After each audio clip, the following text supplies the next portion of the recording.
Bonjour à tous, bienvenue pour ce dernier atelier de la journée. Je suis Thibaut Bulabois, je suis responsable risque et contrôle au sein de la Française des Jeux. J'ai le plaisir d'animer, de modérer cet atelier aujourd'hui avec vous qui s'intitule « Relations entre le risk manager et les autres fonctions de la deuxième ligne de maîtrise ». Alors le titre peut paraître un petit peu abstrait, mais nous allons justement essayer de rentrer dans le détail, d'être assez concret sur les relations, les liens quasi familiales que le risk manager a avec les autres fonctions de la seconde ligne de défense. Notamment les liens avec les fonctions sœurs, le contrôle interne, les assurances, avec les cousins peut-être un peu plus éloignés, HSE, juridique. On va vous parler aussi des gendres, des belles-filles, ceux qu'on n'avait pas forcément vu venir, mais qui depuis quelques années sont là à tous les repas de famille, la RSE et la compliance. Et enfin, on vous parlera également, puisque c'est le thème général de l'atelier, des nouvelles têtes, les petits nouveaux qui sont là, qui essayent de trouver leur place dans cette grande famille, les équipes de la transformation. Alors, comment gérer les fêtes de famille, tous ensemble? Pour éclairer cette question, j'ai l'honneur d'avoir trois témoins.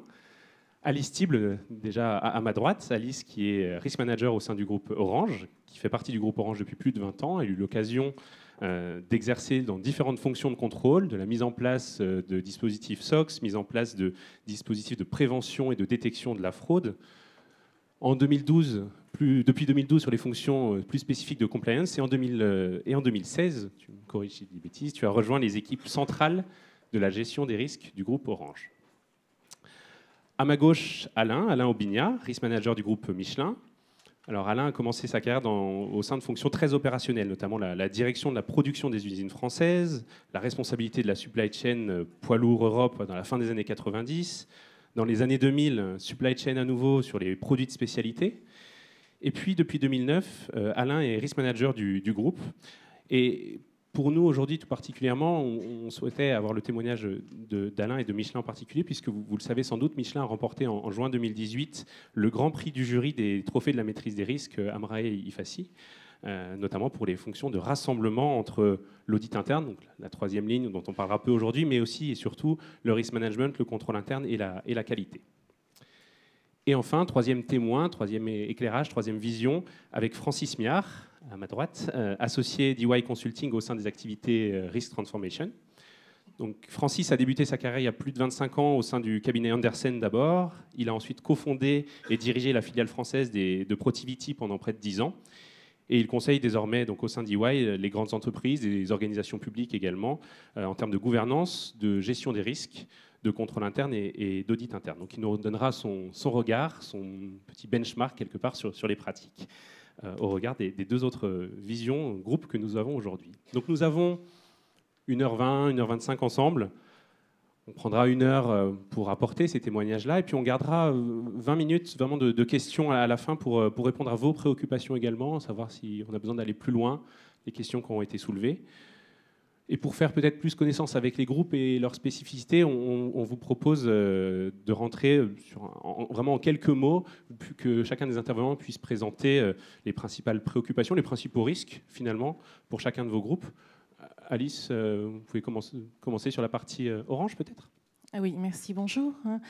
Donc, le groupe Orange que vous connaissez peut-être est un groupe international qui évolue dans le secteur d'activité des télécommunications, mais qui est en pleine évolution ou révolution, puisqu'on aborde maintenant d'autres secteurs. On approche le secteur bancaire et les services financiers sur mobile.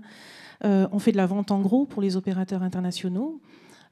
Et puis nos partenaires principaux sont les particuliers, le grand public, les entreprises sur le marché B2B et puis les opérateurs. Nous avons une image de marque qui est très importante pour nous. Elle reflète nos valeurs, elle reflète la confiance que les clients mettent en nous. Nous sommes présents assez largement dans 28 pays, principalement Afrique et Europe, et avons une présence sur plus de 200 pays avec nos offres B2B. Un grand nombre de clients, comme vous pouvez le voir, et 152 000 collaborateurs. Tout ça pour dire que ça, c'est l'image, la photo qu'on peut voir du groupe Orange, mais qui pose aussi un certain nombre de risques. Et puisque nous sommes là pour parler des deuxièmes lignes de maîtrise, les risques qu'on peut voir d'entrée de jeu sont les risques de réputation, la conformité, les sanctions économiques internationales dans les pays où on opère, les problèmes de KYC avec nos clients, une conformité qui devient de plus en plus une conformité bancaire, etc. Donc autant de risques et de raisons d'avoir des relations détaillées et qui apportent le meilleur avec les autres fonctions de la deuxième ligne de maîtrise. Parfait, merci beaucoup Alice. Alain, quelques mots également sur le groupe Michelin, un peu dans le même esprit. Alors, le groupe Michelin, bon, je pense que vous connaissez, la plupart de ceux qui sont venus aujourd'hui, ils sont venus au moins sur des pneus, que ce soit voiture, avion, métro. Bon, alors métro, si vous êtes venu de Paris, pas le train. Néanmoins, je dirais la première Micheline qui a existé a été faite, a circulé entre Deauville et Paris. Voilà. Donc à peu près 120 000 personnes, ça a plutôt tendance à augmenter parce qu'on fait beaucoup d'acquisitions ces temps-ci, notamment il y a 15 jours, on a racheté le numéro 2 indonésien de Multistrada de fabrication de pneus, mais grosso modo 120 000 personnes, un chiffre d'affaires qui tourne autour de 22 millions d'euros, plus de 10% de résultats. Bon, les résultats de l'année prochaine sont communiqués lundi. On a à peu près 70 usines réparties dans le monde entier, avec bien sûr une forte présence en Europe, une forte présence en Amérique, et on est en train de se développer beaucoup en Asie. On est présent en Chine, en Thaïlande, et là maintenant notre point de développement c'est l'Indonésie. Et donc là vous voyez différentes photos des derniers pneus sortis en tourisme, en poids lourd, en moto, deux roues, agricole, génie civil. Il y a même la navette spatiale, mais bon, comme elle ne vole plus, on ne l'a pas fait figurer. Parfait, merci beaucoup. Donc un deuxième grand groupe, et peut-être pour le groupe EY, enfin, Francis, quelques alors, mots aussi en deux mots, et je n'ai pas les risques d'EY. Je ne les connais pas, ceux-là, donc je vais juste décrire les principaux métiers et la taille. Donc EY, c'est un grand groupe de conseil et d'audit, ou c'est un grand groupe d'audit et de conseil, si on le prend dans l'ordre chronologique.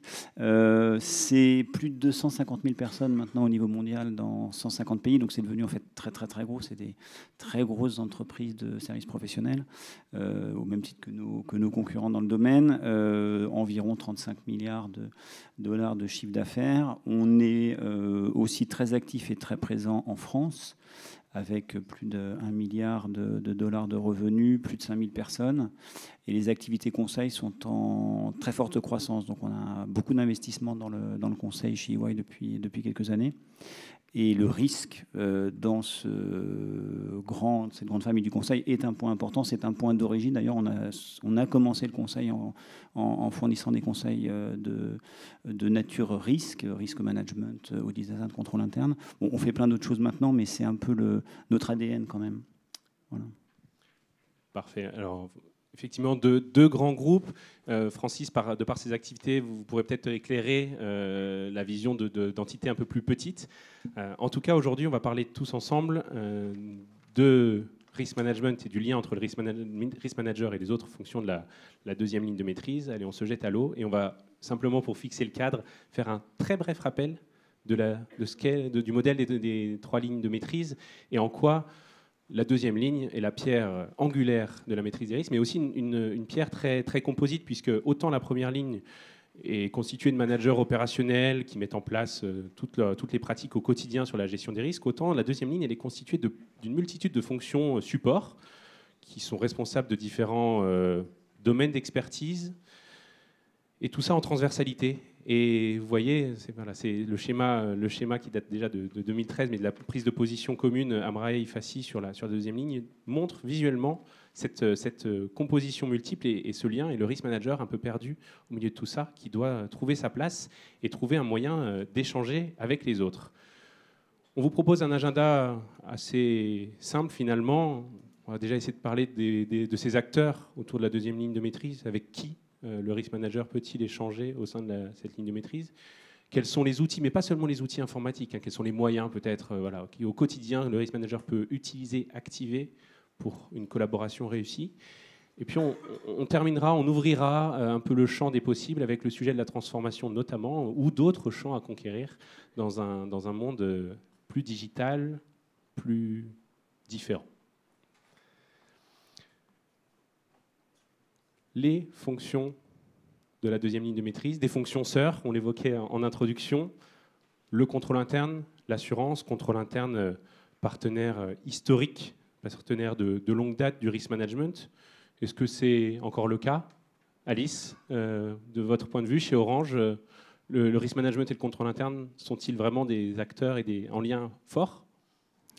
Oui, plus que jamais, je dirais. Il n'y a pas de risque, il n'y a pas de gestion de risque sans contrôle interne, parce que tout l'intérêt, c'est bien de montrer les plans d'action qu'on met en place et les dispositifs de maîtrise qui sont là pour couvrir les risques. Donc il y a une très très forte relation entre ces deux fonctions. Chez Orange, historiquement, le contrôle interne était au départ Sarbanes-Oxley, contrôle interne financier, comme un peu partout, je pense. Hein. Et il a graduellement évolué, il a suivi en parallèle, puisque ça restait jusqu'à il n'y a pas très longtemps encore des univers assez silotés. Il a suivi en parallèle le développement du risk management. Maintenant qu'on a un peu cassé les murs et fait dialoguer, y compris dans des outils, ces deux fonctions, on se rend compte qu'elles ont individuellement énormément évolué.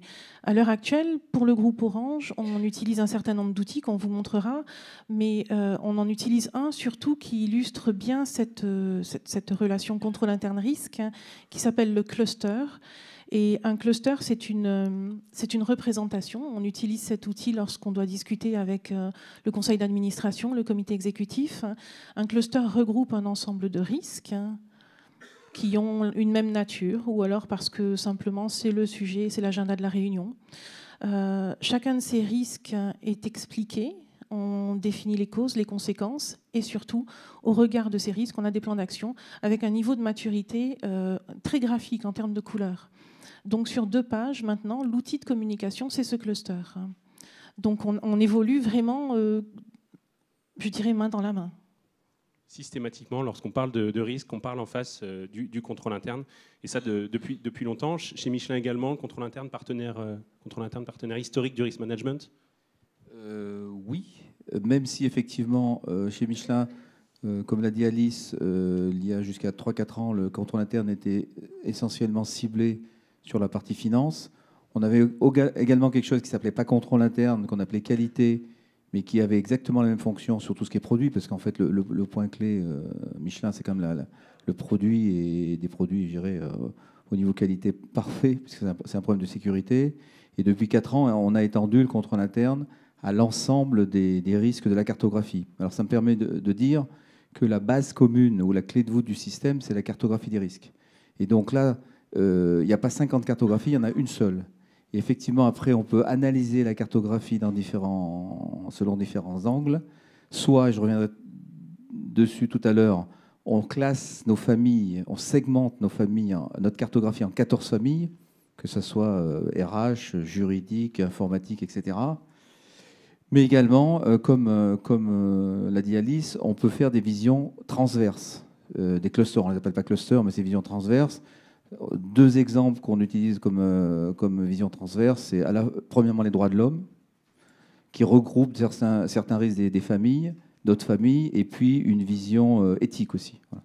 Et là, ce que j'ai vu cette semaine, je pense qu'on va introduire une vision climat. Bon. Mais donc, pour revenir au contrôle interne, chaque risque, on a commencé par le haut, mais on a défini sur vrai, on va dire 40% des risques de la cartographie, quels étaient les risques sur lesquels on allait mettre du contrôle interne. C'est-à-dire s'assurer que les risques étaient portés au niveau qu'on voulait, ils y restent, donc avec les points de contrôle associés, les fréquences de contrôle. En ce qui concerne les assurances, tous les ans, on revoit ensemble avec le responsable des assurances Michelin tous les risques, parce qu'ils évoluent, et la question est reposée, est-ce que je fais bouger ma politique d'assurance?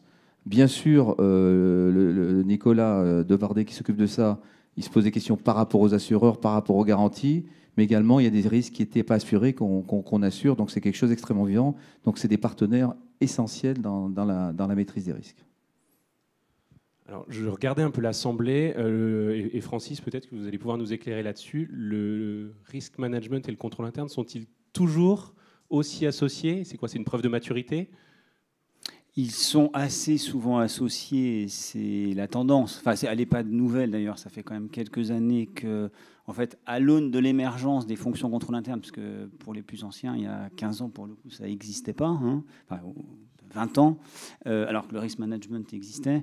Il y a quand même une tendance dans les groupes, et pas que dans les grands, aussi dans les groupes un peu plus petits, dans certaines organisations publiques, à ce qu'il y ait une convergence des activités de risk management et de contrôle interne, et presque un peu paradoxalement une certaine divergence des activités de risk management et d'assurance, à part encore quelques groupes, hein, et d'ailleurs, je pense qu'on en reviendra, c'est dommage, mais en tout cas, on fait le constat que les fonctions risque management contrôle interne ont dans beaucoup d'organisations de différentes tailles une vocation à travailler ensemble. Très simplement, en général, il y a donc un ou une responsable qui chapeaute ces activités-là. Mais il y a quelques groupes qui gardent une spécificité où le risk management, notamment après dans le rattachement hiérarchique à la direction générale, conserve plutôt une vocation de risk management un peu plus opérationnelle et du coup porte aussi les assurances. Et la partie contrôle interne est plutôt à caractère financier, donc tous les groupes ne sont pas passés dans du contrôle interne à 360. Et dans ce cas-là, on est plutôt sur une fonction à rattachement direction financière. Mais bon, il faut, ce que je partage avec ce qui est dit avant aussi, c'est il n'y a qu'un référentiel de risque. Enfin, il faut être bien sûr qu'on converge au moins sur les risques, parce que c'est un sujet, comme vous le savez tous dans la salle, un peu compliqué. Le vocabulaire, ce qu'on met comme mots et concepts derrière, c'est pas facile. Donc si en plus on ne converge pas au moins sur le référentiel de risque, ça rend les choses très très compliquées. Effectivement, ça fera partie des petites pistes ou des petits outils qu'on pourra explorer un peu plus tard, voir comment tout ça peut se mettre en musique. En tout cas, risk management, contrôle interne, historiquement, est toujours assez proche.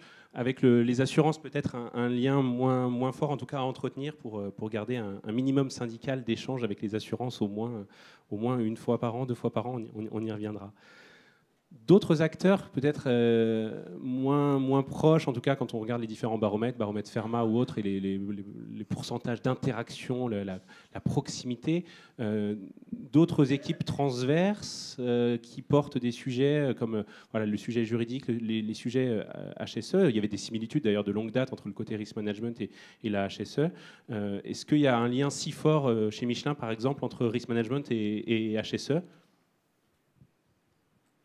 Le lien est extrêmement fort. Alors, c'est même pas c'est même pas la famille rapportée. Je disais tout à l'heure que les risques étaient segmentés en 14 familles. Donc, effectivement, on retrouve des risques la famille santé, la famille environnement, la famille juridique. Bon, je ne vais pas toutes les citer, la famille IT.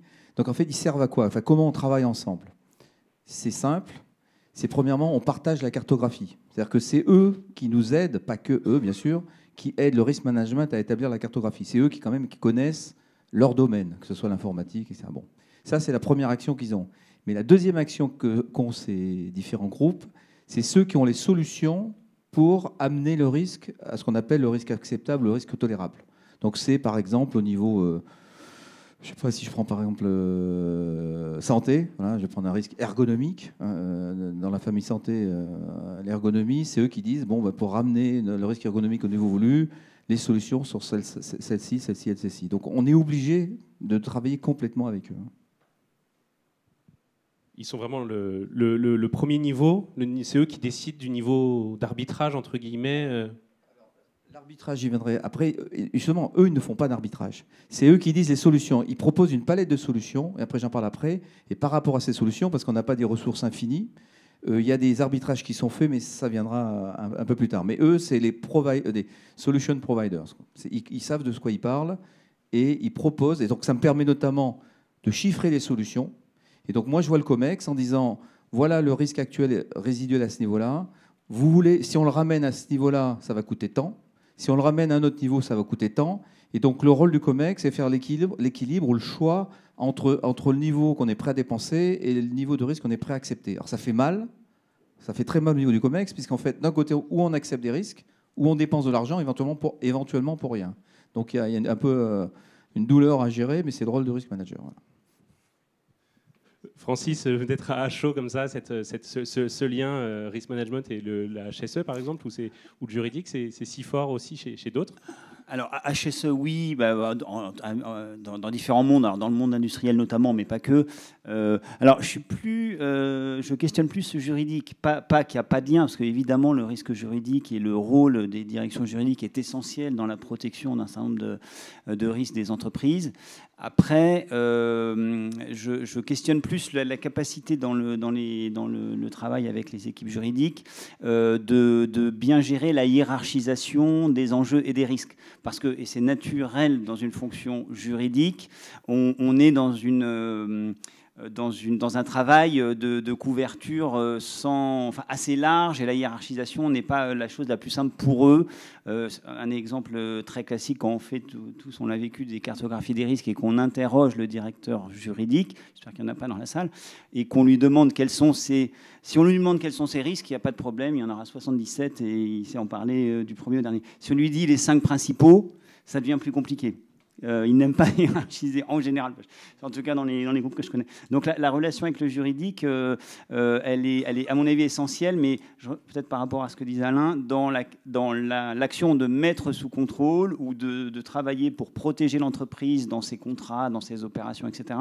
Dans l'évaluation des risques, c'est parfois un peu plus difficile de les faire partager des consensus de hiérarchisation, par expérience. Et ils doivent dire la même chose de nous.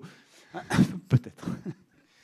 Effectivement, il y a des communautés d'experts, et peut-être que sur la partie qui est sur les nouveaux arrivants, on s'en est encore plus rendu compte dans les dernières années, des nouveaux arrivants, des fonctions de la seconde ligne qui ont vraiment leur domaine d'expertise, leur propre communauté peut-être, et qui voient d'un œil particulier la relation avec le risk manager. Alice, peut-être sur le volet RSE et ou compliance, tu as un mot à dire ? Oui, volontiers. La relation avec la compliance est assez récente. Et effectivement, je suis d'accord avec Alain, il faut partager. Et pour partager, il faut parler la même langue. C'est parfois un peu compliqué de se comprendre entre un domaine d'expertise qui est très pointu et notre méthodologie qui l'est tout autant, d'ailleurs.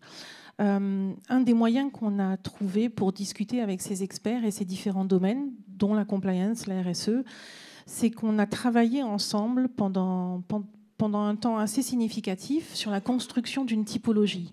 Donc, par exemple, pour la compliance, sur le risque spécifique de corruption, on a défini une typologie des risques de corruption en fonction d'un certain nombre de situations, 12 très exactement. Donc, on va retrouver des risques qui s'étalent de l'extorsion, paiement de facilitation, pot de vin, financement de fonds occultes, etc., qui sont tous liés à la corruption, mais qui, en fonction de la situation dans laquelle on se trouve ou des process dans l'entreprise, pourront être différents. Donc cette typologie, on l'a formalisée, on l'a également partagée. C'est notre vue au niveau de l'expertise risk management et l'expertise compliance combinée qu'on partage à nos communautés. Moi, je l'envoie au risk manager, je leur explique comment on l'a construit. La compliance l'envoie à la communauté des compliance officers du groupe, explique également pourquoi et comment on l'a construit. Et eux, sur cette base, vont définir leur cartographie des risques de corruption. Mais ils ne démarrent pas de la page blanche. Ils gardent un lien avec les principales problématiques du groupe, puisqu'on les a incluses dans cette topologie. Et pour autant, sont capables de contextualiser l'analyse. C'est-à-dire qu'ils vont faire cette évaluation aux bornes de leur écosystème, de leur environnement, en gardant un certain nombre de problématiques qui nous permettent ensuite d'avoir une vision agrégée. Donc ces typologies-là, on a commencé à les développer il y a à peu près 3 ans. Notre objectif, c'est effectivement de balayer l'ensemble des domaines et des fonctions support, parce que c'est un outil, parce que c'est important pour le risk management, en tout cas c'est notre point de vue, de partager autant d'outils possibles et d'aider les risk managers dans les entités. C'est aussi un outil de visibilité. On l'a fait également pour la RSE. On a défini un certain nombre de types de risques dans 4 clusters, ce dont je vous parlais précédemment, qui nous ont permis à la fois d'avoir un outil, encore une fois, qu'on distribue dans la communauté, mais qui permet aussi un bon échange de communication. On en parlera aussi plus tard, mais chaque fois qu'on développe cette typologie, le risk management intervient dans la communauté de l'expertise en question. Donc on est allé au comité de direction de la RSE, et la RSE vient dans le comité des risques du groupe. Et peut-être une question à nos trois intervenants, mais est-ce que c'est simple, ces nouvelles fonctions sont arrivées là un peu par la force des choses? C'est l'évolution des lois et des règlements qui nous a poussés à travailler avec eux. Est-ce que c'est évident, c'est inné, ou est-ce que ça porte ses fruits, c'est reconnu peut-être par la communauté ensuite?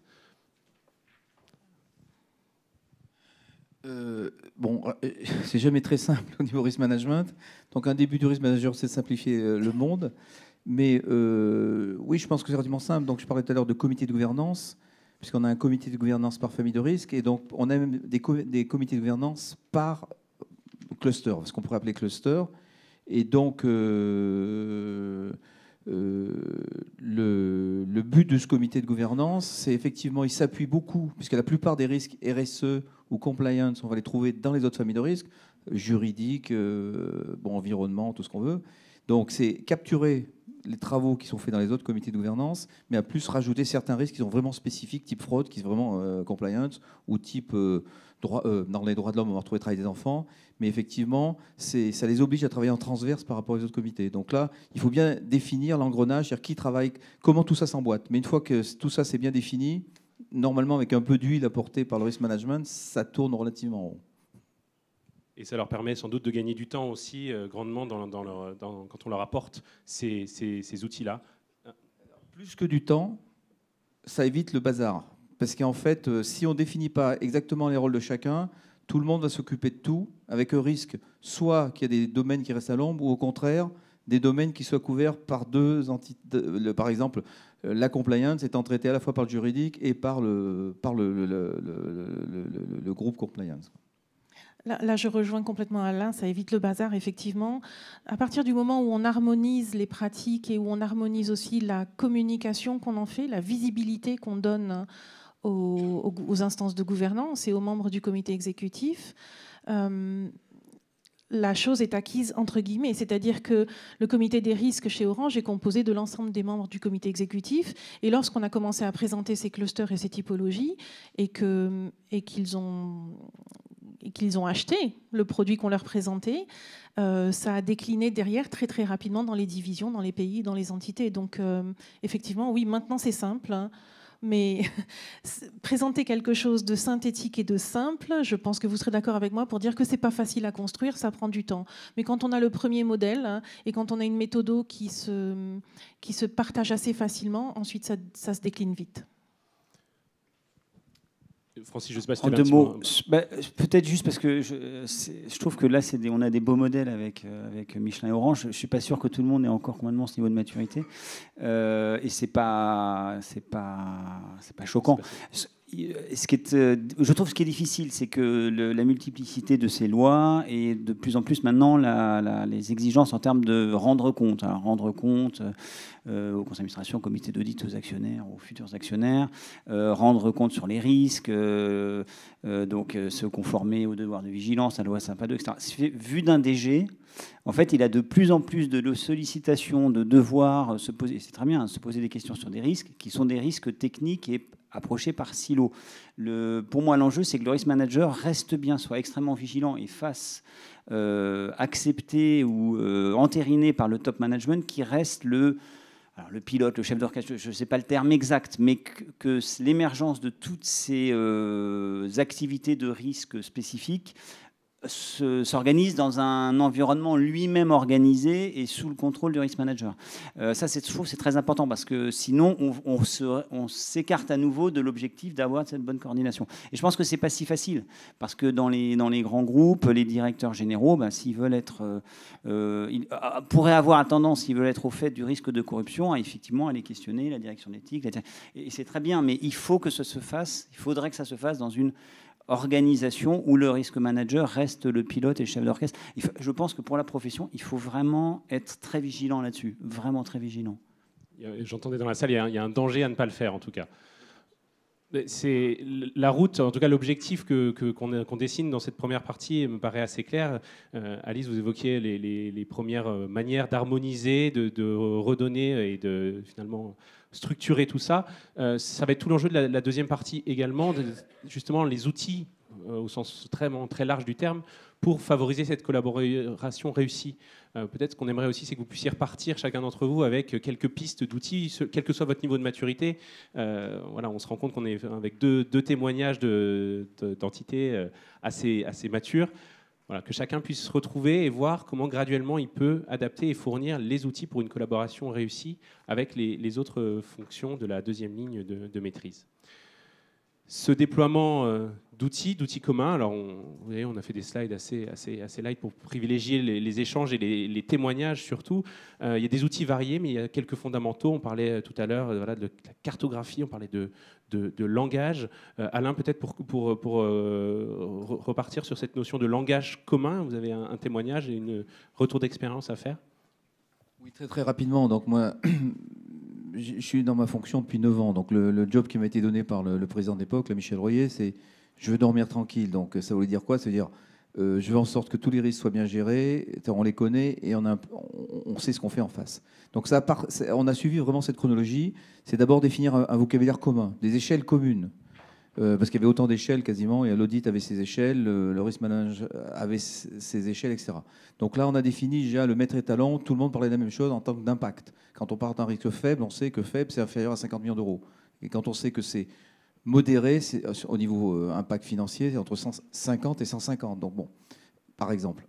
Après, on a défini ce que j'appellerais une taxinomie, c'est-à-dire on a fait un arbre des espèces et on peut greffer un risque à une sous-catégorie, etc. Donc on parle des mêmes espèces. On a même défini les mêmes scénarios. Quand on parle d'un risque, on explicite le risque. Parce qu'en fait, il y avait une confusion entre le risque, la cause et les effets à tous les coups. Donc là, il a fallu remettre un peu les pendules à l'heure. Donc on a avancé petit à petit. Alors je vous fais grâce des étapes, toutes les étapes. La dernière étape, dans la mesure des résultats, ça me paraît important. C'est le conseil de surveillance me disait, monsieur Aubignas, c'est bien gentil, vous dites que ça va mieux, mais est-ce que vous pouvez le prouver? Donc, on est arrivé à définir un indicateur que j'appelle PRT. Donc, c'est le pourcentage de risque non tolérable. Et on mesure, donc c'est un indicateur de résultat et surtout pas de moyens. Alors, il y a des moyens, mais les moyens, ce n'est pas suffisant. Qui dit, sur les 100% de nos risques, il y en a combien qui ont atteint le niveau tolérable qui a été décidé? Et donc, c'est vraiment un indicateur de résultat. Et il est partagé par tout le monde. Enfin, c'est mon rôle de le partager par tout le monde. Est-ce qu'il est utile? Parce qu'un indicateur pour un indicateur, est-ce qu'il y a une boucle retour quelque part? Alors, l'utilité, là, je suis en train de batailler, enfin pas de batailler, mais c'est le travail que je suis en train de faire, de mettre cet indicateur, j'arrive partiellement, parce que bon, ça met un certain temps, mais que cet indicateur rentre dans la part variable des membres du COMEX. Puisqu'en fait, chaque membre du COMEX est assigné... Non, mais c'est un gros challenge, mais on y arrive. Mais donc, bon, chaque famille de risque a son propre PRT. On sait que pour telle famille, on est à 80, 70, 75, 80% de risque non tolérable. Et donc, le responsable du COMEX a comme objectif de faire en sorte qu'on amène tous nos risques, deux choses. Un, qu'on les amène au niveau tolérable via les actions que j'évoquais tout à l'heure. Et deuxièmement, qu'ils y restent. Donc ça, c'est le contrôle interne, parce qu'on peut très bien arriver à un certain niveau, et c'est facile de décrocher. Donc le risk management, il appuie sur deux boutons. Un, on fait des plans d'action pour ramener les risques au niveau tolérable. Les moyens, le groupe est OK, c'est ce que j'expliquais tout à l'heure. Mais en plus, on les maintient à ce niveau-là. C'est très clair. Alice, peut-être sur cette notion, vous partagez également les mêmes impondérables, les mêmes fondamentaux, le vocabulaire, les typologies, voire les échelles, et peut-être le cran d'après chez Orange? Oui, absolument. On partage le même langage. C'est un travail qu'on a lancé il y a quelques années et encore une fois, on a harmonisé. On a strictement la même grille d'analyse qui présente les mêmes critères financiers pour le groupe, les fonctions support. On a une grille 5 par 5 avec une probabilité et niveau d'impact. Et les impacts obéissent à 5 critères différents. Financier, humain, opérationnel, réputation et réglementaire. Et le critère financier en termes d'impact est le seul critère qui soit ajustable parce que lorsque je disais tout à l'heure qu'on contextualise l'analyse des risques à un pays, un chiffre d'affaires pays ne correspond pas au chiffre d'affaires du groupe, par exemple. Donc si on veut être proportionnel, il faut que ce soit ajusté. Le deuxième et seul critère ajustable, c'est aussi le critère opérationnel, parce que quand on parle d'interruption d'activité, de perte de minutes de voix, etc., il faut aussi qu'on le fasse à l'échelle du réseau d'un pays. Voilà. Sinon, pour le reste, en termes humains, réputation et réglementation, on garde la même ligne, les mêmes critères. Donc ça, c'est partagé partout, c'est utilisé par les équipes des risk management, par l'audit, par la sécurité, par tous ceux qui font des cartographies des risques. Et si d'aventure certaines fonctions utilisaient une carto différente, vraiment très spécifique, alors on a une table de traduction qui nous permettrait de visualiser leur carto en fonction de nos critères. Donc effectivement, c'est le b.a.-ba, mais c'est incontournable. Francis, c'est un constat partagé, un b.a.-ba absolument à avoir avant de commencer, avant de parler de résultats, de mesures de résultats, il faut d'abord avoir mis en place ceci, ou on peut tout faire d'un coup? Alors, non, il vaut mieux le faire de façon un petit peu organisée. Oui, on peut essayer de te faire un Big Bang, mais c'est des matières qui se traitent... on y reviendra parce que c'est un des problèmes d'ailleurs, mais ça se traite un peu sur le long terme quand même. Ça s'organise... Il y a des années de travail quand même derrière pour arriver à des niveaux organisationnels comme ça. En plus, on a un facteur de changement de direction générale qui peut lui-même... à un moment venir perturber, alors positivement ou négativement, mais les dispositifs en place, parce que tous les directeurs généraux n'ont pas la même sensibilité à ces sujets-là, n'ont pas les mêmes attentes, la même façon de les appréhender. Donc ça peut à un moment déstabiliser alors ça peut aussi l'accélérer, mais le dispositif, donc c'est pas évident.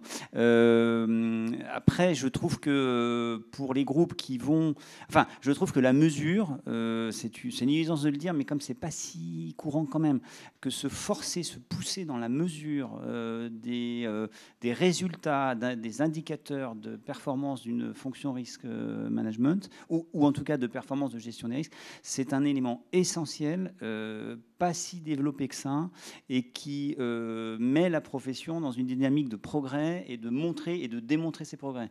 Et ça, il y a quasiment tous les éléments de l'entreprise sont pilotés avec des indicateurs. On a dans beaucoup de domaines, alors dans la banque et l'assurance, c'est un peu différent, mais beaucoup de mal dans ces fonctions-là à avoir ses propres indicateurs de niveau de risque, de performance sur les risques. Donc ce que disait Alain, je trouve très... Et alors si on combine avec l'appétit du risque, alors ça devient encore plus compliqué. Et pourtant, c'est bien ça qu'on vise. Et donc je milite, mais même s'il n'y a pas, les réponses ne sont pas si faciles que ça, à ce que ce métier aussi se dote, réfléchisse bien sûr aux risques, aux éléments de maîtrise, mais à la performance et comment on améliore sa performance quand on mesure la qualité des actions de maîtrise. Et c'est peut-être un b.a.-ba, mais c'est pas facile. On parle de groupes qui font des centaines de milliers de personnes, qui couvrent des centaines de pays, qui ont parfois des monométiers, mais parfois des multimétiers.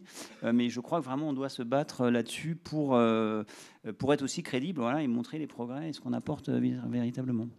Je ne sais pas si c'était ta question en fait. Mais... Si, mais c'est tout à fait. Savoir si on peut tout faire d'un coup. Il y a des choses qui paraissent effectivement du b.a.-ba et sans doute finalement à notre portée, partager des échelles, partager des langages, les promouvoir, se battre presque parfois pour faire en sorte qu'ils soient respectés ou proposer des outils de traduction si c'est nécessaire.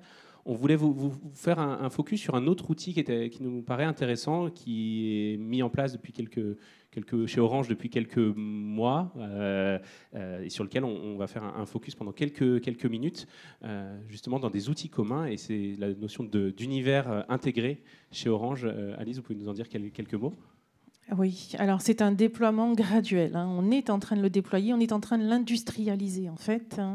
Je parlais tout à l'heure de décloisonner, d'ouvrir les silos. C'est exactement ça qu'on est en train de faire.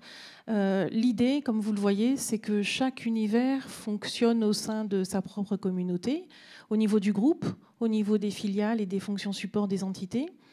Donc on effectue chacun nos travaux avec notre méthodologie, etc.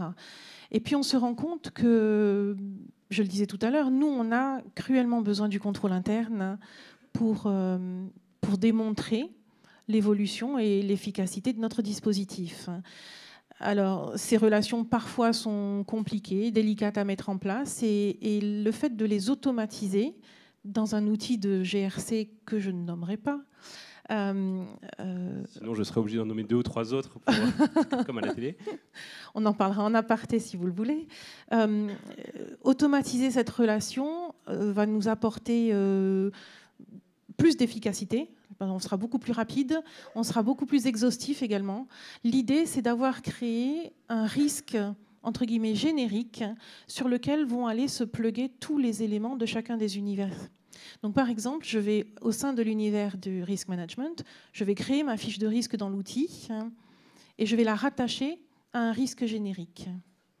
Je vais également travailler mes causes, mes conséquences. J'ai la possibilité dans l'outil de faire mon évaluation en direct et de créer ma carto, ce qu'on appelle la heatmap. Éventuellement quelques plans d'action. Voilà, tous mes travaux en tant que risk manager, chacun de ces travaux, chaque objet de l'outil de GRC va être rattaché au risque générique. L'idée ensuite, c'est de faire une requête si un auditeur, quelqu'un du contrôle interne ou du risk management a besoin, pour une raison ou pour une autre, de voir le niveau de maturité, d'en savoir un peu plus sur un sujet donné. Il va faire une requête sur un risque générique. Et s'affichera à ce moment-là l'ensemble des travaux qui concernent ce risque générique. On ressortira les données du risk management, les données du contrôle interne en matière de contrôle opérationnel, d'environnement de contrôle et autres, et certaines données de l'audit.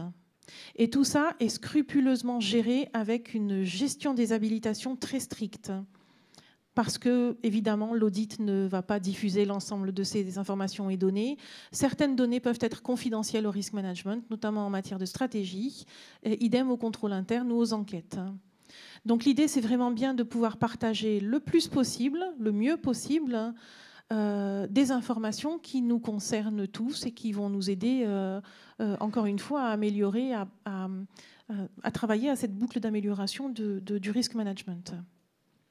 C'était quelque chose qui était forcément à outiller. Quelque part, c'est une bonne transition avec le slide suivant, dans le sens où le système d'information était un point de passage. On ne pouvait pas faire autrement. On était obligé d'avoir ce lien vraiment dans un outil. On peut faire autrement. Ça va prendre plus de temps. Je mentionnais tout à l'heure la présence dans 28 pays. Il y a des langues différentes, il y a des coutumes différentes, il y a des horaires différents, décalage. C'est compliqué de se parler et d'accéder à l'information. C'est un capital, la connaissance et l'information pour nous, qui est crucial. Donc elle est dans l'outil, elle nous apporte un peu plus de fiabilité parce qu'on est sûr d'avoir la dernière information en date.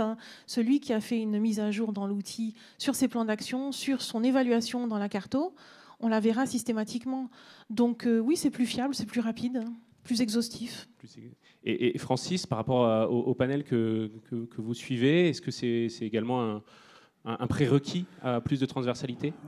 Oui, mais aussi plus de transversalité, efficacité aussi, puisque dans les grands groupes, mais même dans les groupes de taille un peu plus petite, à partir du moment où on commence à réfléchir à se doter d'un outil de pilotage des risques, donc outil de GRC, on est souvent dans des contextes où, à minima, on a différentes filiales ou différents pays ou différentes activités.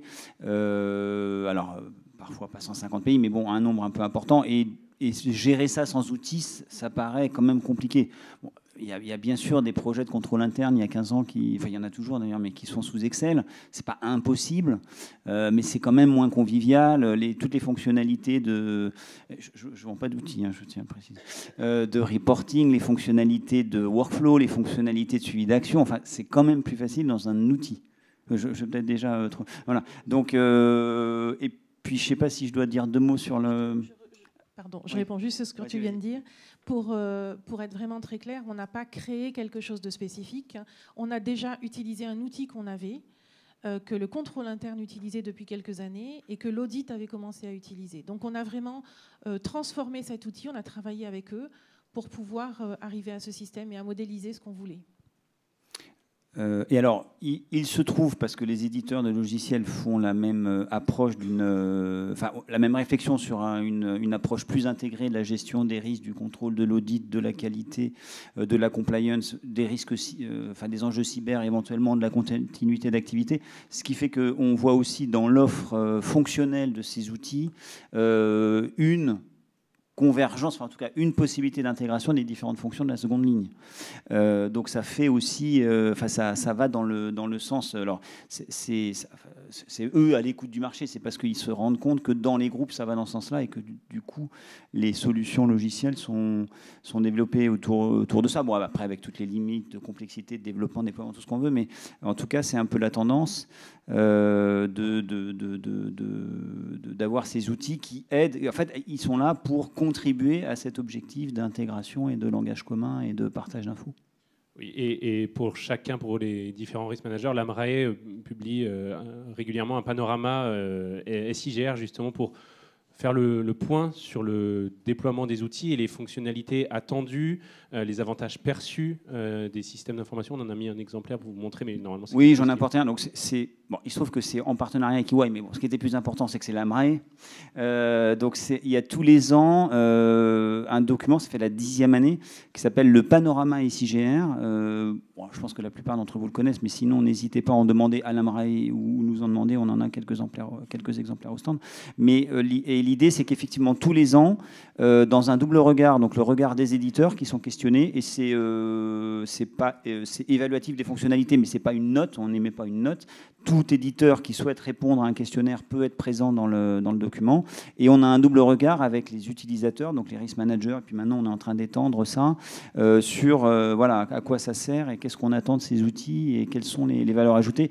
Et tu l'as effectivement là, donc en 2018, on voit que dans la question des avantages perçus de l'intérêt de ces outils, par rapport à notre sujet là de cet après-midi, tout ce qui est faciliter le partage d'informations, faciliter la transversalité entre départements, harmoniser les pratiques, on est exactement dans le type d'objectif de cette bonne organisation de la seconde ligne pour éviter ce que disait Alain, c'est-à-dire des trous dans la raquette. Et il y en a forcément, mais il faut qu'il y en ait le moins possible. Et aussi les overlaps. Et là, il y en a beaucoup. Et en termes d'efficacité, alors c'est compliqué parce que chacun a son périmètre, hein, chacun a son domaine, HSE, tout ce qu'on disait tout à l'heure. Mais essayons que ce soit le plus efficace possible et pas qu'il n'y ait pas trop de redondance. Donc ça c'est un phénomène assez important, effectivement. Oui, le gain de temps, le gain d'efficacité, la donnée en temps réel. En revanche, on parle d'outils, on parle de méthodos auparavant, mais nous n'avons pas encore parlé d'humain. L'humain dans tout ça, et d'autant plus quand on est dans des groupes comme Michelin ou Orange, qu'on doit animer des communautés, alors déjà de risk managers, qui peuvent être assez importantes, vous pourrez nous en dire deux mots, Alain et Alice notamment, puis une autre communauté contrôle interne qui peut être en dizaines, en centaines de personnes. Comment on s'y prend pour remettre de l'humain, pour se synchroniser avec les autres fonctions quand on est si nombreux? Il faut s'organiser un petit peu.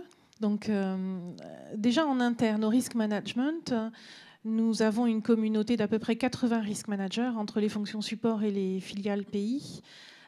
Cette communauté, on la réunit une fois par trimestre par téléphone. Donc, on fait un call RM, dans lequel principalement, alors on apporte toute l'information que j'appelle descendante, c'est-à-dire est-ce que la stratégie a bougé, est-ce qu'on a des nouveaux outils, est-ce qu'on a une typologie nouvelle à partager, à leur expliquer, etc. Et puis c'est aussi l'occasion, en remontant, de recueillir, de récolter l'ensemble des questions, des interrogations, éventuellement des problèmes que nos risk managers rencontrent localement. Donc ce call, il est fait, on a un call en français, un call en anglais, et ils durent chacun 3 heures. Donc ça, c'est une fois par trimestre, pour 80 risk managers. Ça, c'est une fois par trimestre. Ensuite, si on élargit un petit peu les communautés, on a un événement par an qui réunit les risk managers et le contrôle interne. Celui-là, il est en physique, il s'organise sur Paris. Pour ceux qui ne peuvent pas venir, on le réplique en vidéo et au téléphone, en français et en anglais à chaque fois. Donc cette communauté, risk manager, contrôle interne, on atteint à peu près 150 participants. Certains ont les deux fonctions. Voilà, donc ça dure carrément une journée pour le meeting physique sur Paris.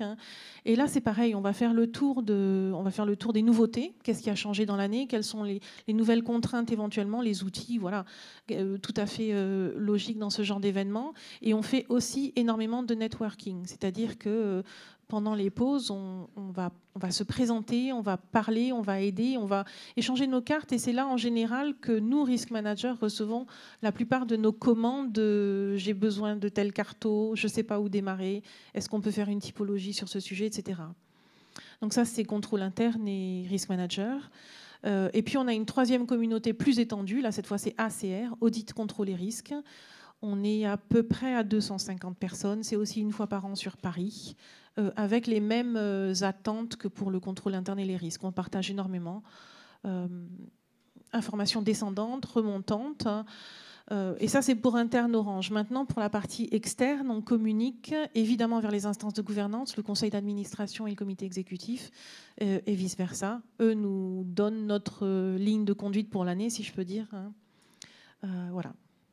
Très bien. On vous a mis en illustration un extrait de l'étude Fermat pour justement montrer aussi les liens réguliers ou occasionnels entre le risk manager et d'autres fonctions de la deuxième ligne de défense, notamment là, sur la partie contrôle interne. 44% des risk managers interrogés européens, cette fois-ci, avaient une relation très régulière avec le risk management.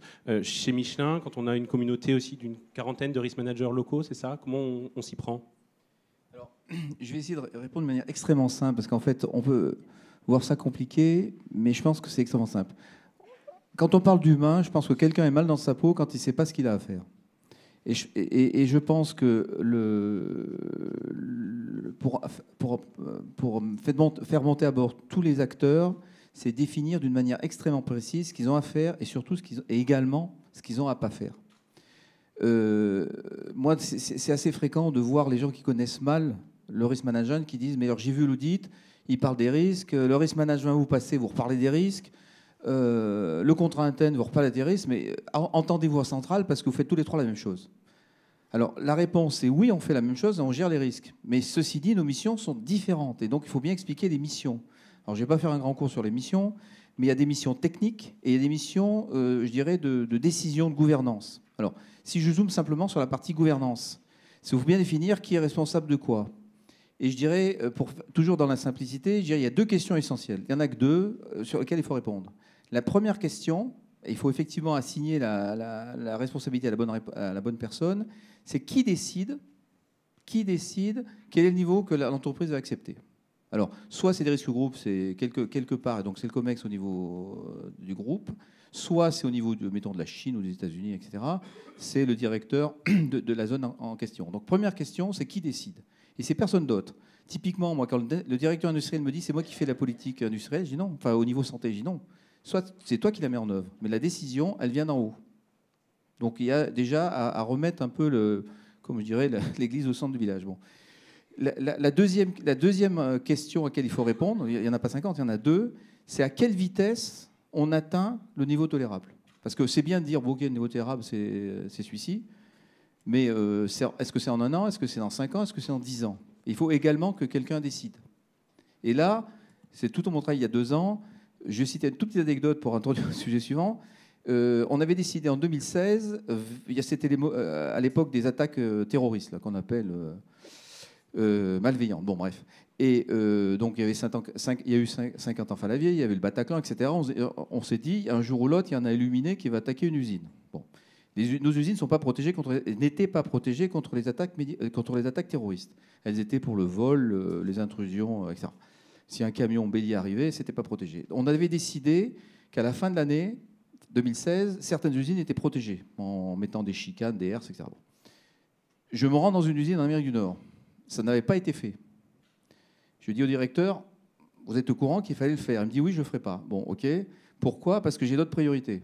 À juste titre, il y avait l'EPA, l'agence d'environnement américaine, sur le dos, et bon, c'était prioritaire, sinon on passait en prison. Bon. Retour à Clermont-Ferrand. J'ai dit, je vois le directeur de sécurité, tu es au courant que l'usine n'est pas protégée? Il me dit oui. Qu'est-ce que tu fais? Rien. Pourquoi? Parce que je n'ai pas les moyens. Donc, on va le faire un jour, mais quand? Donc, en fait, la question que j'ai dû répondre à la question, ça a été avoir les membres du COMEX en disant, si l'usine saute, parce qu'on parle de responsabilisation, qui saute? Et la réponse n'était pas facile. On l'a trouvé quand même. Alors la réponse, ça sera la transformation. J'en parle après. Donc, effectivement, ce sont des exemples qui montrent très concrètement qu'on a un rôle à jouer dans cette animation humaine. C'est voilà, aussi les relations, les coups de fil, qui, au-delà des outils, permettent de débloquer les situations. L'humain, c'est pas forcément faire sauter les gens, mais c'est l'image quand même qu'il y a quand même quelqu'un qui est accountable, qui incarne la responsabilité. Il y a un enjeu de connaissance, il y a un enjeu de visibilité. Mais c'est un peu difficile de faire du sur-mesure. Ça prend un temps certain. Ce qui est, je crois, c'était dans nos discussions, ce qui est hyper passionnant et ce qui est hyper passionnant est également hyper chronophage. Francis, est-ce que vous avez un conseil à donner sur cet équilibre à trouver? Est-ce qu'il vaut mieux faire quelque chose de très passionnant? Pas dans nos discussions, je dois répondre. Non, enfin, un conseil, je pense que je vais redire les mêmes choses, donc ça ne sert à rien. Oui, l'humain, disons dans ces métiers-là, puisqu'on a besoin de travailler des matières compliquées qui ne sont pas cadrées comme de la comptabilité ou de la finance. On a besoin du coup d'avoir de l'échange. Les risques se gèrent, bon, parce qu'on parle de la deuxième ligne, c'est le sujet, mais ils se gèrent d'abord ou aussi ou avant tout dans la première ligne. Donc si on n'a pas d'humain avec donc la première ligne américaine par exemple, donc si on n'a pas d'humain dans la capacité à expliquer, puis aussi challenger, et puis éventuellement rendre compte si ça bloque, il y a quelque chose qui ne fonctionne pas. Dans les métiers dans les mandats, dans les missions du risk manager, on a cette capacité à fixer le niveau enfin aider le management à fixer un certain niveau de tolérance. On a aussi, et je pense que c'est un élément essentiel, même si c'est aussi bateau, mais quand même, à travailler sur la culture du risque. C'est-à-dire que le manager, il est là pour soit être en saisir des opportunités pour développer le business, soit le gérer le mieux possible. Mais dans sa feuille de route, c'est dans des conditions d'exercice qui sont à un certain niveau de risque accepté, mais pas au-delà et pas n'importe comment. Donc ça, c'est de la culture du risque et ça se travaille pas tellement avec des outils, là, pour le coup, hein, ça se travaille plutôt avec de l'humain. Je ne sais pas si c'était ça ta question. Non, mais je pense que ça prend du temps. Voilà, ça prend du temps, c'est chronophage de mettre les outils déjà, de rencontrer les gens et faire se rencontrer les gens. Et si tout cela était assez courant, on serait en quelques années au stade ultime, on serait en totale maîtrise. Mais vient la troisième partie de notre intervention, vient bousculer tout ça, bousculer cet équilibre via la transformation. Les transformations, ce sont les thématiques des rencontres de l'AMRAE. Cette transformation-là, elle vient en plus perturber un équilibre qu'on a l'impression de maîtriser ou sur lequel on travaille. En lien avec ces thématiques, en lien avec les thématiques de la rencontre, Francis, à ce moment-là, pour continuer sur la partie transformation, est-ce que vous voyez déjà dans les entreprises un lien fort entre les équipes risk management et les équipes transformation? Est-ce que le risk management est conscient de tout ça? Alors, peut-être pour dresser un rapide panorama de ces sujets-là, ce qu'on voit sur le marché, et ça serait intéressant de dialoguer avec la salle, parce que je pense que c'est un enjeu majeur, c'est que tous ces dispositifs, et Alain, Alice les ont décrits, ça a été long à mettre en œuvre, c'est long parce qu'il y a de la pédagogie, parce qu'il y a quand même beaucoup de matière. C'est des exercices de longue durée.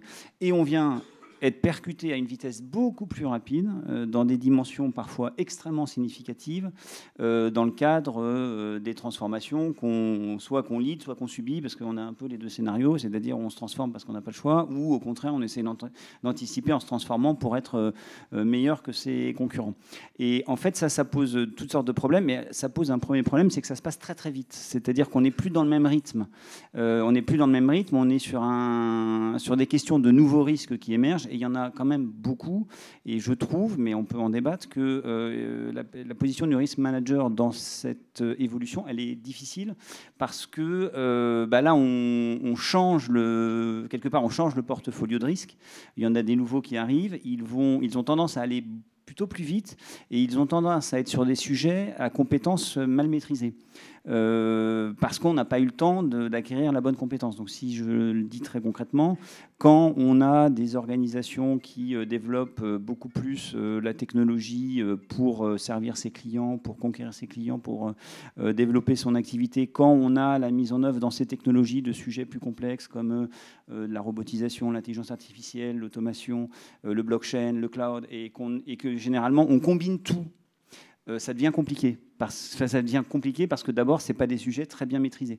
Ce qui fait qu'on est dans un scénario, après on pourra le développer, mais où ces transformations digitales, mais pas que, elles devraient s'appréhender dans les mêmes logiques. Je suis désolé, il est en anglais, mais il y a un document qui retrace le fait que ça marche ça fonctionne de la même façon, c'est-à-dire avec une première, une seconde, une troisième ligne sur le sujet digital ou transformation, c'est plutôt digital, mais pas que.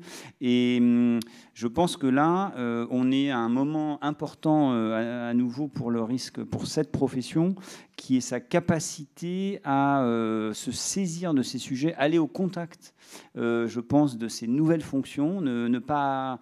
Je ne veux pas dire qu'on a peur, parce que ce n'est pas trop dans notre culture, mais c'est des champs qu'on connaît mal, et je pense qu'il faut aller au contact de ces fonctions de data manager, de CDO, de CTO, de responsable transfo, de responsable expérience client, enfin tous ces nouveaux noms pour engager le dialogue et faire ce travail d'éducation, d'acculturation sur le risque, parce qu'ils vont bien sûr nous aider à transformer nos organisations pour affronter le futur ou même en faire des belles opportunités, mais c'est pas dans les gènes, c'est pas dans leurs gènes, c'est pas grave, il faut qu'on les aide à embarquer le risque dedans. C'est pas nécessairement dans leur gène. Puis parfois, ils n'ont pas le temps. De toute façon, il y a trop d'urgence. Voilà, donc là, pour moi, c'est un vrai challenge. Je ne sais pas si on pourra en parler un peu, mais c'est un vrai challenge. Et c'est le sujet intéressant du moment, je trouve. Je voyais Alice qui acquiesçait, le lien avec la transformation. Et aujourd'hui, c'est difficile d'être embarqué sur ces nouveaux sujets parce qu'on ne les maîtrise pas. Et on disait hier en session, il est imprudent d'être trop prudent. Il faut y aller avant de maîtriser. C'est dangereux. Oui, effectivement, c'est très très rapide. Je rejoins complètement Francis sur l'acculturation. Un des objectifs de nos typologies, c'est bien de partager le plus largement possible une bonne compréhension sur ces domaines. Alors, des domaines historiques qu'on gère, mais aussi les nouveaux domaines. Et je pense que tout le monde traverse la révolution numérique qu'on est en train de se prendre de plein fouet. Et peut-être parce que c'est à cause de la nature de notre activité. Je pense qu'Orange est relativement très impacté. On a des évolutions technologiques, on a Internet des objets, on a du très haut débit, on a aussi des évolutions sociétales. On parle de protection des données, les DPO qu'on mentionnait juste avant. Des évolutions business, les services financiers sur mobile, et j'en parlais en introduction, on est en train d'étoffer notre gamme de services, donc on y va également. Et pour tous ces sujets, je pense que le risk management, le risk manager est clé. À l'heure actuelle, il essaye d'être présent. Il faut qu'il le soit probablement encore plus. À titre d'exemple, parmi les choses que nous essayons de faire et que nous avons mis en place sur la dernière année, nous publions pour la première fois notre cartographie des risques dans le rapport annuel intégré. C'est une première. Nous avons également, suite à un changement de comité exécutif dans le groupe, créé la direction de la transformation. Donc elle existe depuis 6 mois. Voilà. Et nous avons lancé une série de formations spécifiques qui à l'intention de toute la communauté de project managers du groupe Orange, donc ceux qui sont certifiés project management, pour s'assurer que les analyses de risque sont bien embarquées très très en amont des grands ou des petits projets du groupe. Vraiment aller au contact de ces fonctions naissantes, en tout cas sur la partie transformation telle que vous la voyez chez Orange. Chez Michelin, la notion de transformation est peut-être un petit peu différente, un autre angle. J'ai présenté ça sous un autre angle. Plutôt que parler de digital, etc., j'ai zoomé sur l'évolution du contexte juridique, qui impose une grosse transformation. Et comme dit mon collègue responsable juridique chez Michelin, il faut apporter, alors je cite, c'est du vocabulaire juridique, mais il faut apporter la bonne réponse institutionnelle à l'augmentation de la pression normative. En d'autres termes, la pression normative, c'est que le monde externe, légal, il se renforce. Il y a 2 ans, on aurait dit d'avoir un PDG en prison pendant 4 mois ou plus, c'était impensable. Donc là, la pression augmente d'une manière violente. Et donc, une des transformations qu'il faut accompagner en tant que risk manager, c'est faire en sorte qu'on apporte les bonnes réponses à ça. Et la réponse, c'est pas mettre des fusibles, parce que moi j'ai entendu, on met un fusible, c'est lui qui rate, c'est lui qui... Bon, non, c'est bien définir, je dirais, les différents types de responsabilités. Bien sûr, il y a une responsabilité juridique, il y a une responsabilité de fonctionnement, et puis il y a une responsabilité hiérarchique. Et très souvent, c'est 3 personnes différentes. Donc là, il faut tout un travail de transformation pour bien préciser ces responsabilités. Et donc, je travaille non pas avec la direction de transformation, mais je travaille avec la direction de l'organisation d'une part et la direction du juridique d'autre part pour redéfinir les modes de rattachement, on va dire, hiérarchiques ou fonctionnels.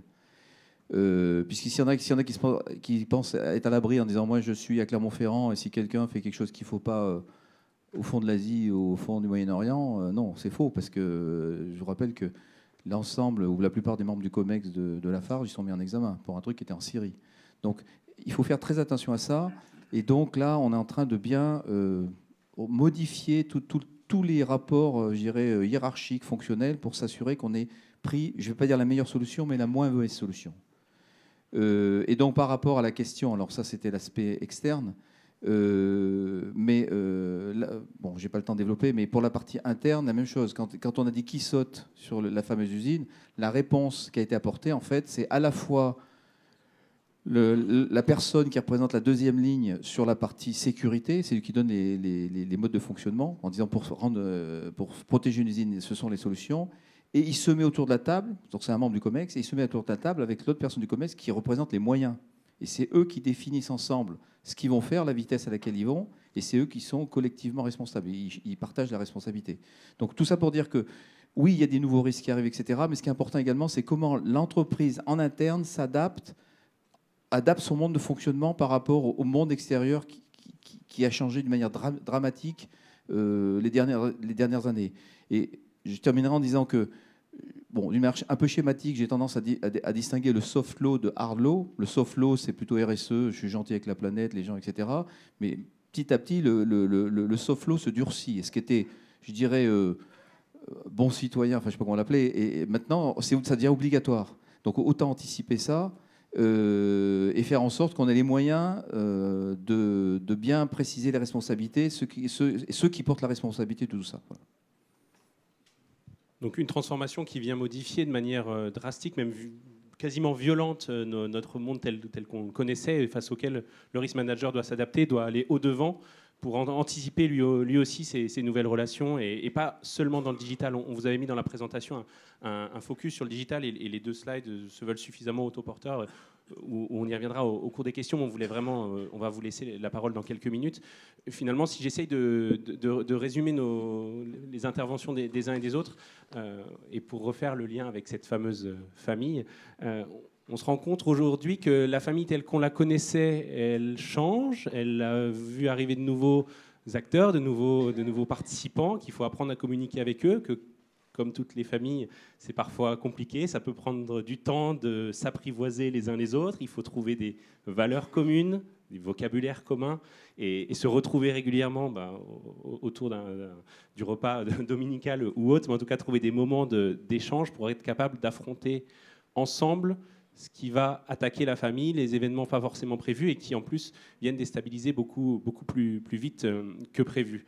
Je trouve que vos témoignages, en tout cas, que ce soit des grandes entreprises très structurées, ou en tout cas très matures, comme Orange et Michelin, donnent un bel objectif. On a eu un regard, mais on aimerait désormais vous laisser la parole, et je vais passer pour vous donner, parce que voilà, il y a sans doute quelques questions pour vous permettre d'aller plus loin dans ces relations et ce lien qu'on a les uns avec les autres. Parfait. Alors, monsieur, une première question pour nos intervenants, soit sur les sujets déjà abordés. On a vraiment tout loisir d'échanger avec vous, c'était notre souhait aussi. Bonjour. Merci beaucoup pour ce témoignage fort intéressant et concret. Moi, j'ai une question vis-à-vis de la relation de tous les acteurs de la deuxième ligne de défense par rapport au management opérationnel. C'est-à-dire, quelle est l'importance de bien se coordonner, d'avoir une voix, je dirais unique, une porte-voix à la limite, vis-à-vis des gens qui doivent à la fois faire l'application, en même temps remonter quelque part aussi les risques. D'expérience, je sais qu'il y a énormément de patrons de sites industriels, de pays, etc., qui se plaignent assez souvent de la redondance et des démarches et même des agendas. Il y a une mission d'audit, de contrôle interne, de risque management qui nous tombe dans la même semaine, etc. Bon, on essaie de se coordonner, mais quel est finalement, selon vous, le meilleur mix finalement d'attitude vis-à-vis de ceux qui finalement font la valeur de l'entreprise? Une seule voix, si j'avais eu une seule voix commune de la seconde ligne envers la première ligne. Une seule voix ou une coordination, comment vous faites? Alors, la réponse, c'est la réponse Michelin. Je ne dis pas que c'est ça qu'il faut partout. On a dissocié deux choses. Bon, comment dire? Les comités de gouvernance que j'évoquais tout à l'heure, donc représentants de la deuxième ligne, en fonction des arbitrages rendus, ils vont fixer des priorités. Ils ne rentrent pas dans les actions. Ils donnent des priorités. Alors, je ne vais pas rentrer en détail des priorités, mais simplement, il faut retenir qu'il y a des priorités date absolue, puis après, il y a une date, un créneau, puis après, il n'y a pas de date. Bon. Et donc, ils font descendre les priorités en bas vis-à-vis des opérationnels. Et les opérationnels, en fonction de leurs contraintes et de leurs ressources, pour faire simple, ils vont définir les plans d'action qui leur conviennent parce que ça correspond à leur... dans les priorités données, ils inscrivent leur plan d'action. Donc il y a certaines priorités, les premières où on leur demande pas le choix parce que ça, par exemple, enfin je ne vais pas rentrer dans les détails, mais il y a certains où on négocie pas. Mais par contre, c'est peut-être 30% du total et 70% du total, ils vont respecter les priorités, ils vont établir des plans d'action ils vont le customiser. Typiquement, si on dit il y a peut-être de risques juridiques, aux États-Unis, les États-Unis vont traiter le risque plus rapidement parce qu'on sait que c'est un pays sensible au niveau juridique, alors que par exemple en Europe, ça sera fait dans un deuxième temps. Donc c'est surtout pas, et ça je me suis battu là-dessus, imposer des plans d'action vus d'en haut. On impose des priorités certaines, et ce sont les gens, enfin les opérationnels en bas, qui connaissent leurs risques et eux vont intégrer cette connaissance et leurs ressources dans les plans d'action, pour faire simple. D'un point de vue Orange, de la même manière qu'on a décloisonné dans l'outil que je vous montrais tout à l'heure, on a eu la même approche d'un point de vue relationnel, c'est-à-dire qu'on a vraiment une approche ACR, audit, contrôle et risque. Et chez Orange, ces trois fonctions sont logées dans le même département. Donc c'est sans doute beaucoup plus facile, ça aide. Mais on a fait en sorte que lorsque l'une de ces fonctions, par exemple, se déplace dans un pays pour une visite pays, il y ait sur place un correspondant, un point d'entrée, qui soit derrière responsable de la carto, l'audit ou le contrôle, ou qui discute avec le management, ou qui prépare le terrain, etc. On fait face à une personne. De même, le pays, lorsqu'il a une demande, un besoin de support ou d'intervention dans sa filiale, passe par ce point d'entrée unique. Donc on ne démultiplie pas les interventions, on fait en sorte qu'elles interviennent dans un calendrier qui est conçu localement, hors urgence évidemment, par ce point d'entrée unique, et on essaye à la fois de le plus possible communiquer et éduquer, etc., sur les plans en avance, que ce soit le plan d'audit, les invariants du contrôle interne, les restitutions de cartos, les remontées d'incidents. On essaye de planifier ça le plus possible. Ça répond à votre question. Et voilà, cette notion, c'est d'autres questions en lien avec soit les sujets évoqués, soit des questions des points qui n'ont pas encore été abordés. Et vous vous dites, mais comment fait-on pour animer, créer du lien ?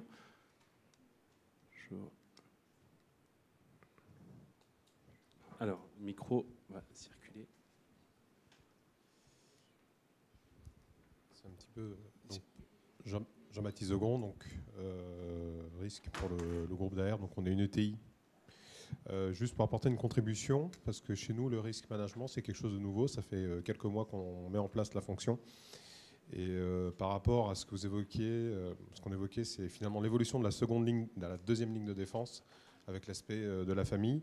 Alors juste pour éclairer, mais chez nous, le risque, on l'a logé dans le même département que la RSE et que la gestion du changement, la transformation, directement. Donc peut-être qu'on fait le chemin à l'envers, mais en tout cas, on s'est mis au goût du jour, sans le savoir, comme M. Jourdain.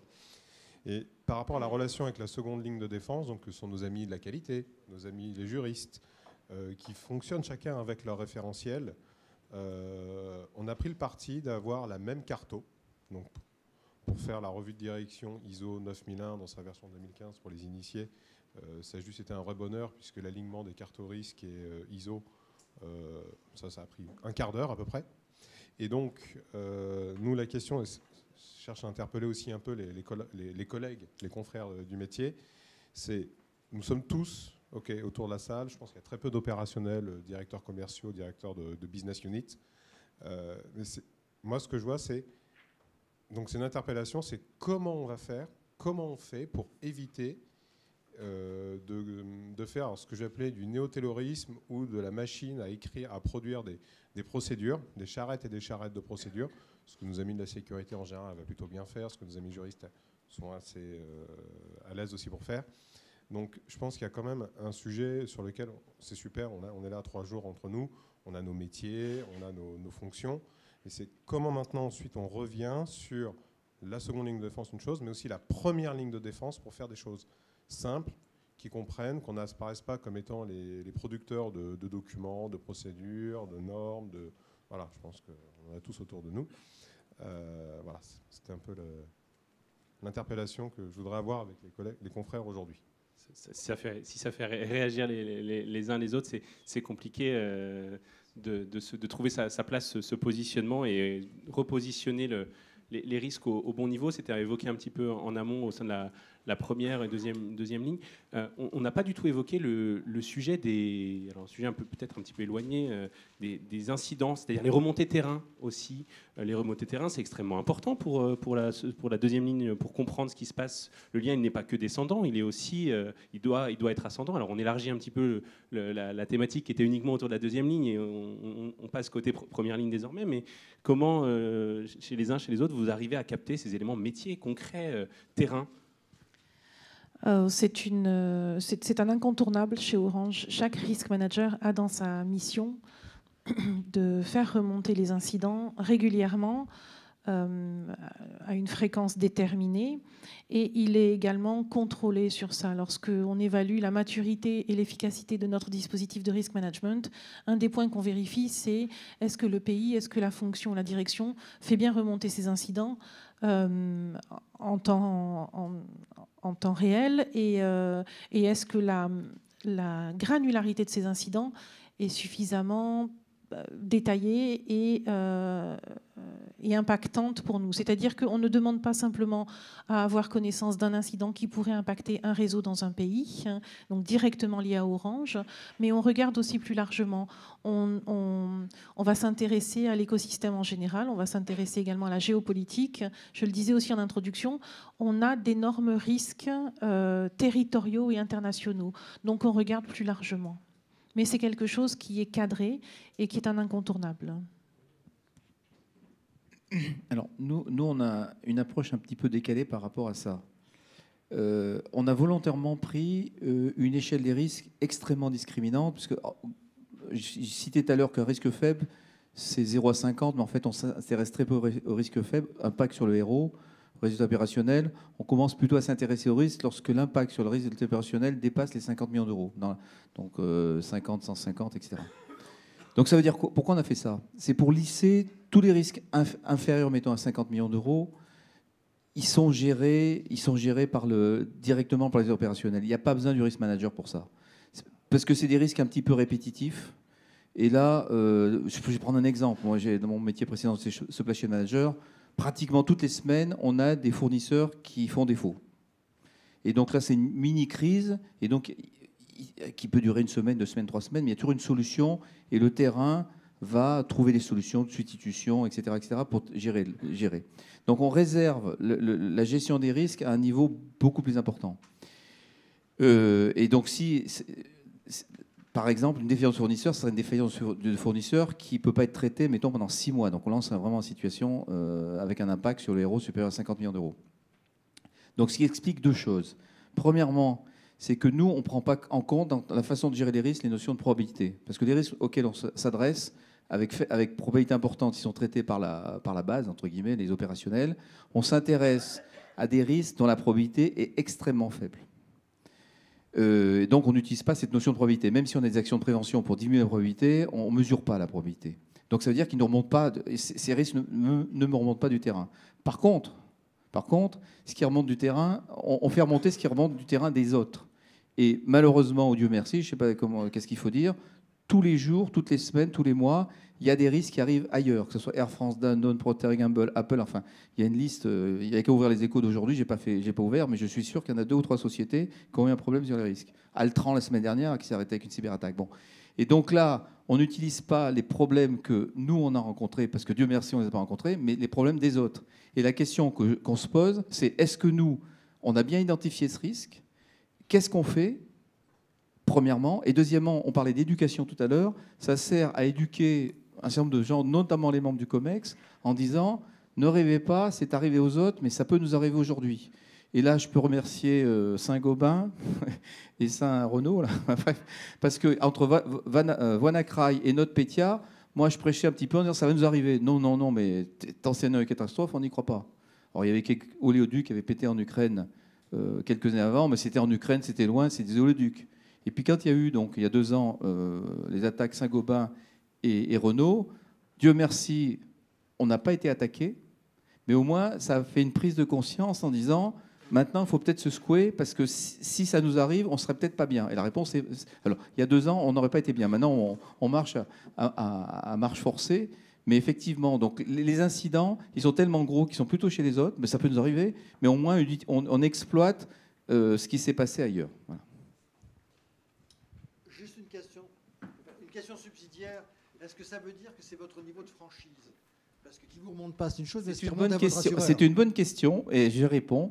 C'est qu'on a une captive et qui effectivement ça correspond à notre niveau de franchise puisque notre captive elle couvre jusqu'à 50 millions d'euros. Donc vous avez la remontée par la captive si vous le souhaitez. Oui, mais ça, voilà. Mais c'est comme le foie quoi. Si ça fait pas mal, il n'y a pas de bruit quoi.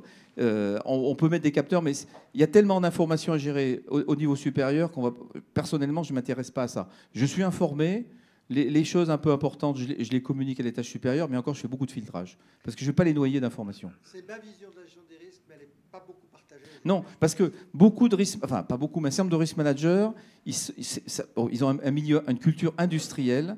Et qui dit industrie dit AMDEC ou FMI, enfin bon bref. Et donc ils multiplient, je dirais, la criticité, enfin ils font la criticité en multipliant la fréquence par, par l'impact. Ok, c'est bien dans une usine, mais si on faisait ça sur les risques à 150 000, si on avait une certaine fréquence de risque à 150 millions d'euros, il y a longtemps qu'on n'existerait plus. Hein. Donc c'est plutôt... Alors, c'est pas qu'ils n'existent pas, ces risques. Et on les voit tous les jours, comme je disais, mais Dieu merci, ils ne tombent pas tous les ans chez nous. Voilà. Il n'y a pas justement le risque d'avoir un risque qui ne coûte pas trop cher comme potentiel impact, mais qui a un impact sur la notoriété. Alors, j'ai pas parlé des échelles d'impact. En fait, on a 3 échelles d'impact. Enfin, une échelle d'impact, oui. On a, comme Orange, hein, alors on en a que 3. Nous, on a résumé ça à 3. Il y a effectivement l'aspect financier, c'est-à-dire impact ou sur le résultat opérationnel ou sur le chiffre d'affaires. On a un impact image et réputation, et ça peut être dévastateur. Une fraude qui coûte 5 millions d'euros, ça peut être dévastateur pour l'image de marque. Et puis, on a une 3e image d'impact, donc respect des hommes, c'est-à-dire atteinte à la santé des gens. Alors, en étant purement cynique, parce que c'est la responsabilité civile produit, là où ça coûte le plus cher, c'est aux États-Unis, on sait combien ça coûte, mais on ne rentre pas du tout dans ce jeu-là. On considère que la santé des hommes, c'est primordial. Un exemple, l'amiante. On veut 0 amiante chez nous, enfin friable, non confiné. Bien sûr, il n'y en a plus du tout en Europe.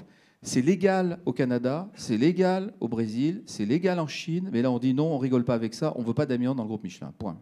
Donc là, cet impact, là, pour les risques tolérance tout à l'heure, on a la tolérance la minimum. La minimum.